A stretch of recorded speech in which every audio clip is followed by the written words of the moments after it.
is simply not there. At least it would not fall under the phrase of beyond any reasonable doubt. It is part of customary law. The defense claims that the prosecutor did not prove beyond reasonable doubt that opinio juris exists in view of the doctrine of joint criminal enterprise, notably Category 3. Actually, the prosecutor didn't deal with this at all, and it seems as if they believe that it is a presumption such as presumptio juris et de jure. However, I would like to recall views to the contrary, views that are contrary to the views of the Tadić trial chamber. The pre-trial chamber of the Special Court for Cambodia, ECCC, in case number 002/19-09-2007, in their decision reached on the 20th May this year, concludes that, I quote, the principle of legality requires that the ECCC should refrain from relying on extended joint criminal enterprise in their activity. This chamber did not find any support for the existence of joint criminal enterprise Category 3, tempora criminis, in customary international law. And the Tadić chamber referred to that specifically.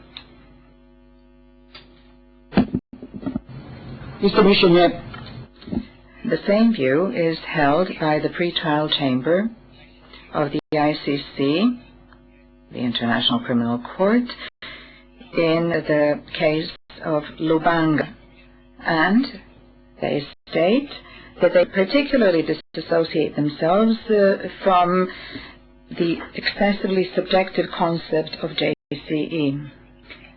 The same court, in the Katanga case, on the basis of a decision reached by the appeals chamber, rejects this form of responsibility, stating that it is not part of customary international law. The same position was articulated in the Bena case as well. May I remind you that not all the judges in this tribunal share the views of the Tadić trial chamber. For example, Judge Per Johan Lehon in the Simic case disassociates himself from the concept of the doctrine of joint criminal enterprise in that case, but also general terms. I would particularly like to point out the position of a former judge of this tribunal, Wolfgang Schomburg, who, in an article of his published on the 3rd of June this year in blog Cambodia Tribunal Monitor, says that the decision in the Tadić case regarding the Institute of Extended Joint Criminal Enterprise gave rise to criticism in professional circles because of potential excessive application, and therefore this tribunal has to take this criticism seriously so that the theory of joint criminal enterprise would not grow into guilt by association.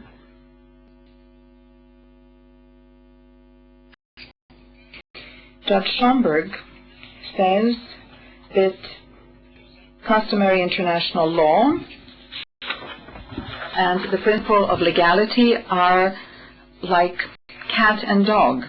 On the one hand, there is a wish to sanction something, and on the other hand, there is the diktat that new criminal law should not be established retroactively.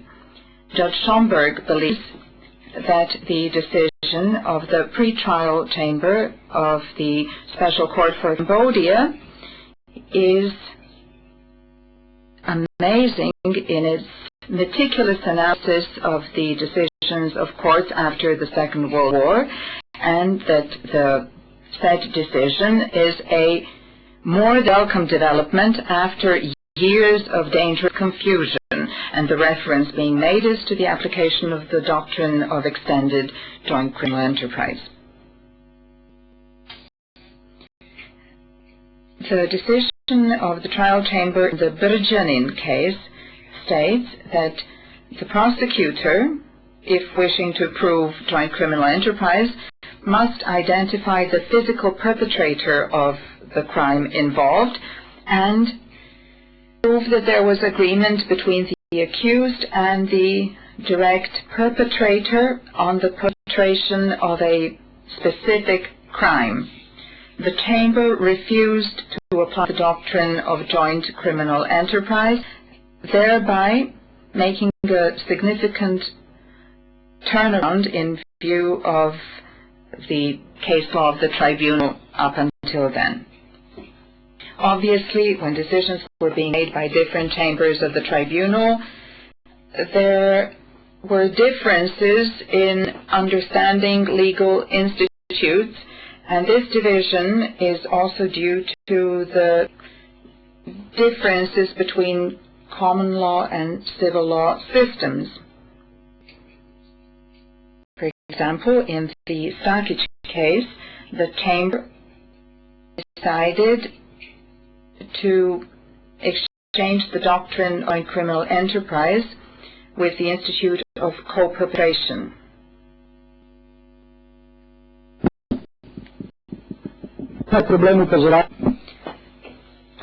His Honor Judge Shahabuddin indicated that problem in his dissenting opinion in the appeals case of Gakumbitsi, where he brings into question the existence of opinions because some states accept the theory of joint criminal enterprise, whereas others accept and apply the theory of co-perpetration.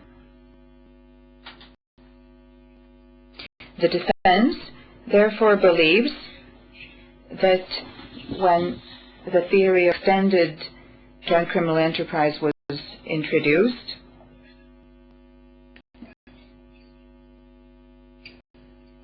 what was brought into question was acting outside international law and the mandate entrusted to the tribunal by the Security Council of the UN.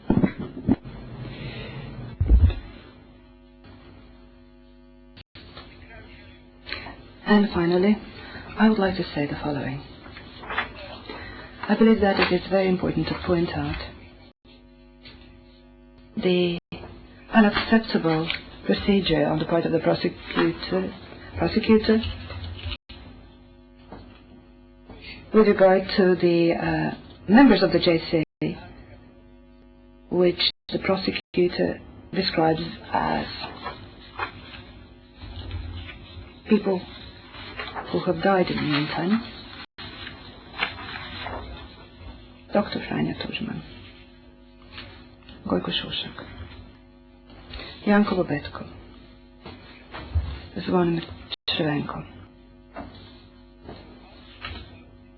One would seriously question the moral and legal foundation for including persons no longer living among the participants of a joint criminal enterprise, and even labeling them as co-perpetrators.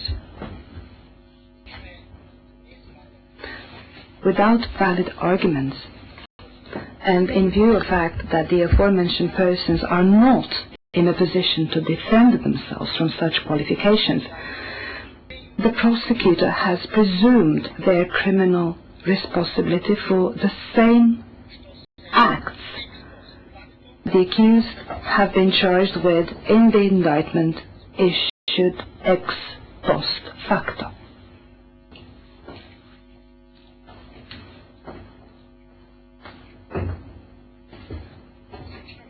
The same is true of other individuals. Although alive, they have never been summoned as witnesses or in any other capacity. Ivan Jarnik, Minister of the Interior Temporary Crimes, Mirko Norac, Commander of Gospic Military District, Nenko Crnjac, Commander of Karlovac Military District, Rahim Ademi, Commander of Military District North and the accused Gotovine's second in command.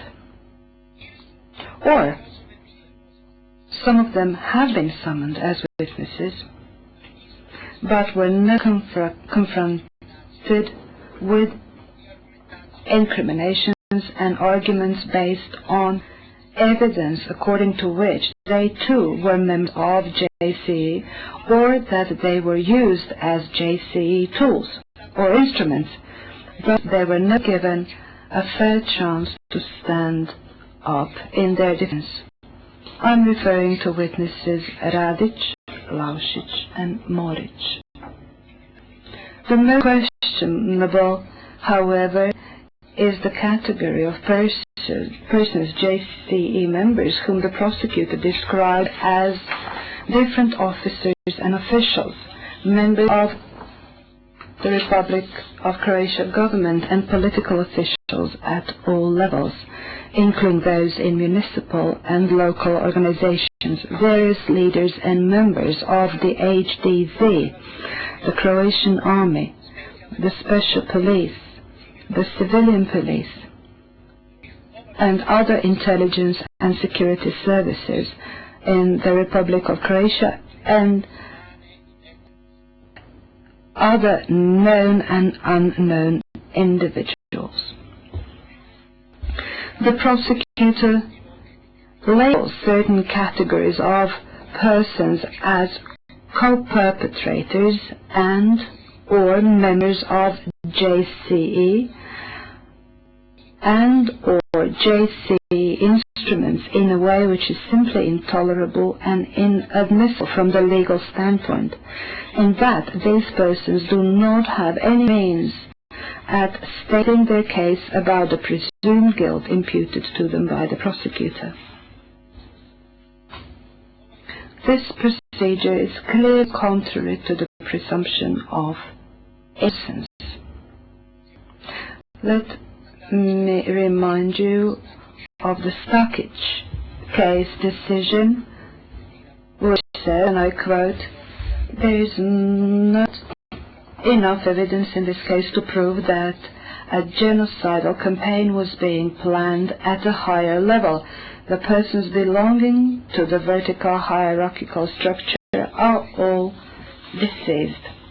Hence, the evidence cannot be adduced." This standpoint is of particular significance in a situation where the existence of a discriminatory intent as a form of guilt has to be proven both for a crime of genocide as well as a crime of persecution, which is what our client has been charged with. In other words, dolus specialis has to be established, and needless to say, this is particularly difficult to prove in cases of dead JCE members or co-perpetrators. In conclusion, the defense states the following. Joint criminal enterprise never existed as an element of international customary law, temper criminis, as alleged in the indictment, and referring to category 3. JCE is contrary to the principle of guilt as one of the fundamental principles of modern criminal law. The application of JCE